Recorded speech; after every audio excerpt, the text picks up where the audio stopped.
My name's Tom Fletcher. I'm a producer, recording engineer, mixer, and I have been working with Yngwie since 1990.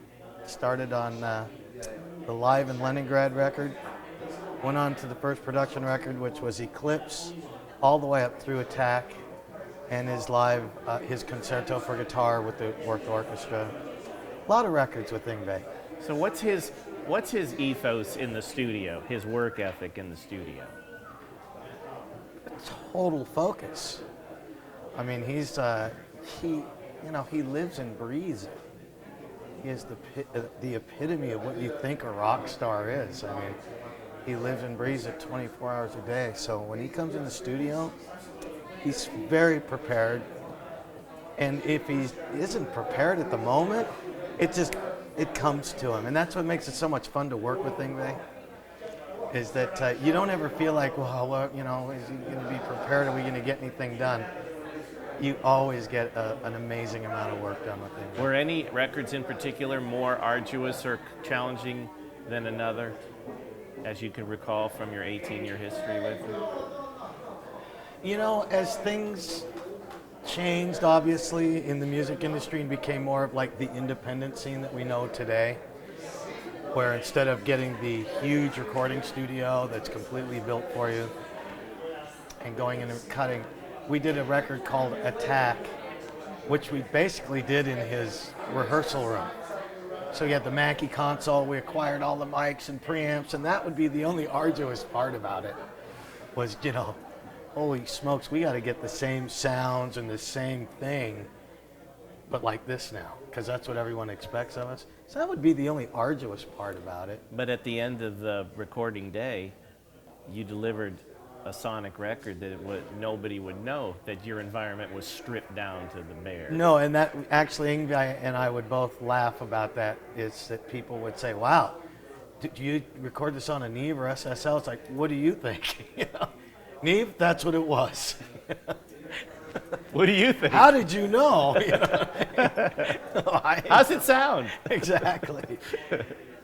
Yeah, no, at the end of the day, it was absolutely impossible to tell, which was great. And you know what that comes from? Source.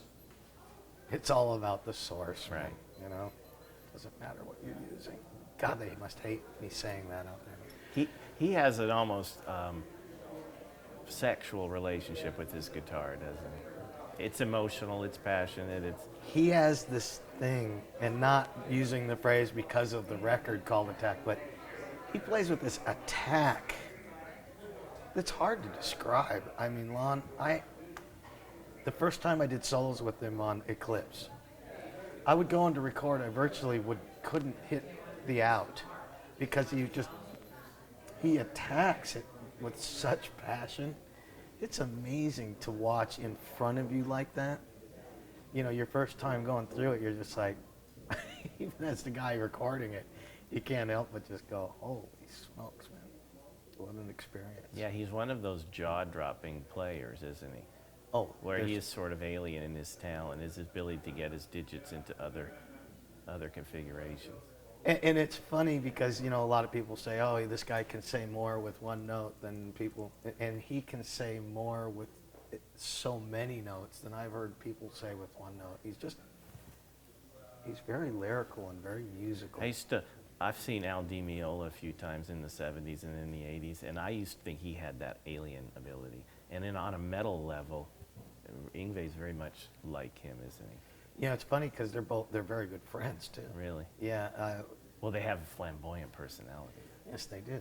I was in Miami on the last thing I was working with him, and I was sitting at a lunch table with Al Di Meola, Yngwie Malmsteen, and Jimmy Page, and you got to know, at that moment, for me, it was like, wow. Yeah, that's the Holy Trinity. Yeah, that was cool. Like, how did I get to this? Like, what's wrong with this picture? I'm in it. Exactly. That's the Steve Lukather line. Apropos, right? Yes. I've done a couple of those, just one or two of those records. Yeah. But Yngwie is just he is the epitome of what it is to be a rock star. He really is. Because he lives and breathes it 24 hours a day. Cool. It's not like something he's putting on. It's not a gig. No, he is that life. guy. And Right on. you know, I heard him talking to you earlier when he was saying it's a show. Man, the guy puts on a show. When you see him come out on stage, you're like, wow, you're moved. You know, it's like, now that's a rock star. Yeah, yeah. And you know, that's pretty rare these Yeah, days. because we still need that. We need escapism. Absolutely. All right, you're done. Thank you, Lonn.